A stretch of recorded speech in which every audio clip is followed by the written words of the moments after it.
Sabrina Septiani. Saya dari kelas 4G. Di sini saya akan mereview kembali materi yang telah Bapak sampaikan mengenai profil Ahmad Hasan. Nah, siapa sih Ahmad Hasan itu? Ahmad Hasan itu adalah salah satu tokoh Islam yang punya pengaruh besar di Indonesia. Nah, khususnya dalam hal pemikiran dan pendidikan. Lalu dia juga dikenal sebagai ulama yang tegas, rasional, dan juga suka berpegang pada dalil-dalil Al-Quran dan hadis yang sahih.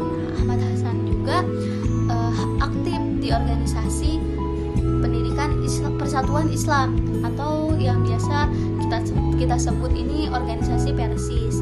Nah, yang memang terkenal dengan pemikiran-pemikiran tajam dan kritis terhadap tradisi keagamaan yang dianggap menyimpang. Nah, buat Ahmad Hasan juga ajaran Islam itu harus dipahami secara mendalam dan harus dipahami secara benar-benar, tidak dicampur dengan kebiasaan-kebiasaan yang gak ada dasarnya. Nah, dia juga gak ragu untuk mengajak umatnya supaya berpikir logis dan gak asal ikut-ikutan apa yang sudah biasa dilakukan kalau gak ada landasan kuatnya. Lalu dalam hal pendidikan, Ahmad Hasan juga punya pandangan yang cukup maju di zamannya.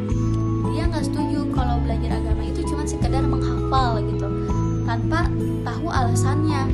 Nah, maka dari itu menurut beliau pendidikan itu harus bikin orang bisa berpikir nalar dan juga mengerti kenapa sesuatu itu benar ada atau benar-benar paham gitu, bukan cuma ikut tradisi. Ahmad Hasan juga melihat bahwa pendidikan yang baik itu harus bisa ngebuka pikiran umat manusia supaya mereka ini nggak terjebak dalam kebodohan atau taklid buta. Nah, jadi kesimpulannya itu pemikiran pendidikan Ahmad Hasan itu sangat menekankan pentingnya dalil, logika, dan juga pemahaman yang dalam dan keberanian berpikir kritis gitu. Jadi maksud dari pernyataan Ahmad Hasan ini ingin orang itu belajar agama itu gak cuman asal terima aja. Nah, jadi apa yang diajarkan tapi benar-benar paham sesuatu ataupun suatu ajaran itu tuh benar menurut Islam. Jadi bukan hanya hafal ayat, bukan hanya hafal dalil gitu kan, tapi bagaimana cara menerapkannya dalam kehidupan sehari-hari. Ahmad Hasan juga mengkritik cara belajar agama waktu banyak dilakukan secara tradisional. Misalnya murid cuman disuruh misalnya ngikutin kata-kata ustadz atau kiai tanpa dijelaskan lebih dalam. Buat Ahmad Hasan itu bahaya. Kenapa? Ya karena kan tadi yang sudah saya bilang ya, itu tuh gak ada sumber atau gak ada guru atau juga bisa disebut dengan referensinya. Nah, itu tuh bisa menjebak kita dalam kebodohan.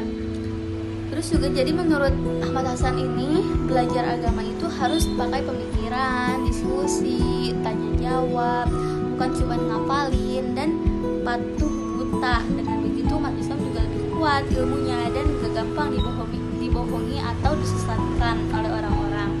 Nah, contohnya gimana? Contohnya misalnya kritik terhadap tradisi tanpa dalil. Misalnya Ahmad Hasan juga sering menentang kebiasaan keagamaan ziarah kubur. Nah, dengan bacaan tertentu yang dianggap pasti pahalanya sampai. Nah, jika tidak ada dalil yang sahih atau yang mendukung.